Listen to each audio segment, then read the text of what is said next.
Good morning student. आज हम कक्षा 3 के लिए हिंदी की पाठ्य पुस्तक रिमझिम भाग 3 के अंतर्गत पाठ 5 बहादुर बित्तों का अध्ययन करेंगे। यह एक पंजाबी लोक कथा है। तो आइए हम शुरू करते हैं। एक किसान था, उसकी बीवी का नाम था बित्तो।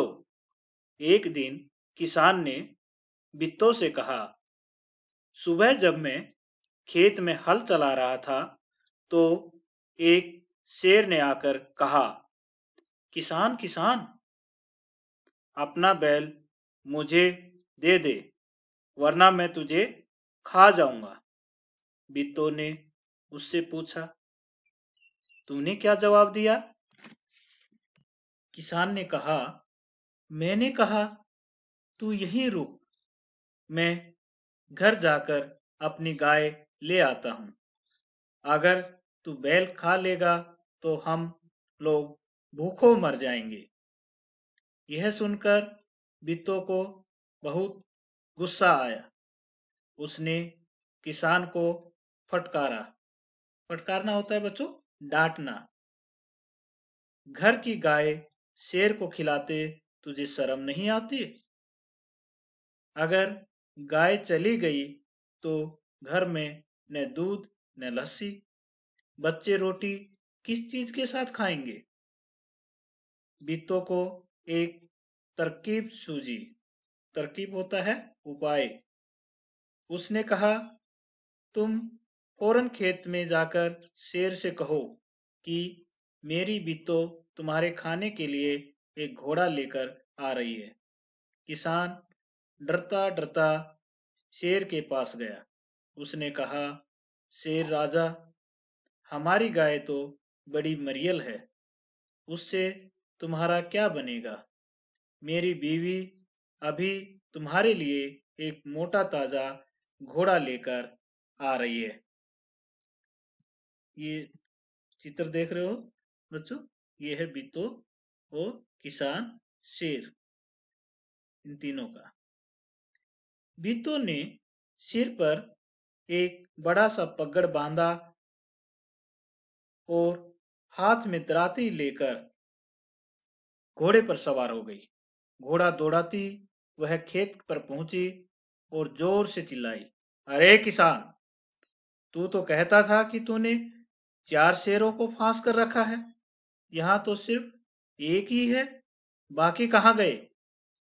फिर वह घोड़े से उतरकर शेर की तरफ बढ़ी और कहने लगी, अच्छा, कोई बात नहीं, नाश्ते में एक ही शेर काफी है। इतना सुनना था कि शेर डर के मारे कांपने लगा और भाग खड़ा हुआ। यह देखकर बित्तो बोली, देखा, इसे कहते हैं हिम्मत। तुम तो इतने डरपोक हो कि घर की गाय शेर के हवाले कर रहे थे।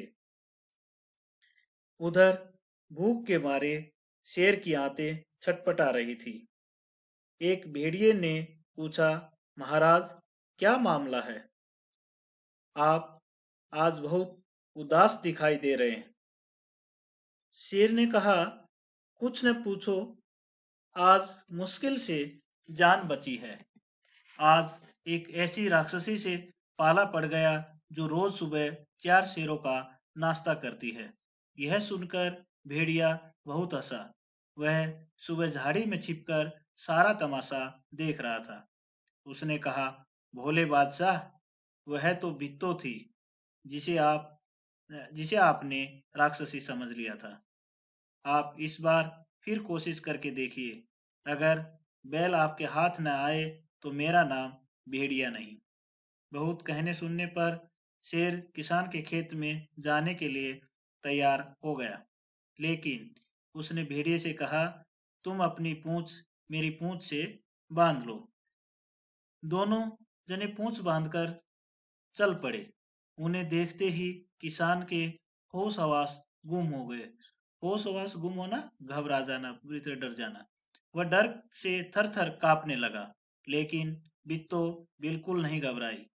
भेड़िए के पास जाकर उसने कहा, क्यों रे भेड़िए, तू तो अभी वादा करके गया था कि तू अपनी पूंछ से 4 शेरों को बांध कर लाएगा, लेकिन तू तो सिर्फ एक ही शेर लाया है, वह भी मरियल सा। भला इसे खाकर मेरी भूख मिट सकती है? खैर, इस वक्त यही सही है। इतना कहकर बिट्टो आगे बढ़ी। शेर के होश हवास उड़ गए। उसने समझा कि भेड़िए ने उसके साथ धोखा किया है। वह फौरन वह फौरन वहां से भागा। भेड़िया बहुत चीखा चिल्लाया, लेकिन शेर ने एक न सुनी। तेजी से भागता चला गया। किसान और बिट्टो आराम से रहने लगे। उन्हें मालूम था कि अब शेर कभी उनके खेत की तरफ नहीं आएगा।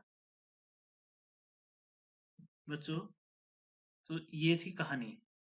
अब इस सभी बच्चे अपनी हिंदी की पुस्तक खोलकर इसको 2-3 बार अच्छे से बोलकर पढ़ेंगे, जिससे ये पूरा अध्याय उनको अच्छे से समझ में आ जाएगा और उसके साथ उनका पढ़ने का अभ्यास भी होगा। धन्यवाद।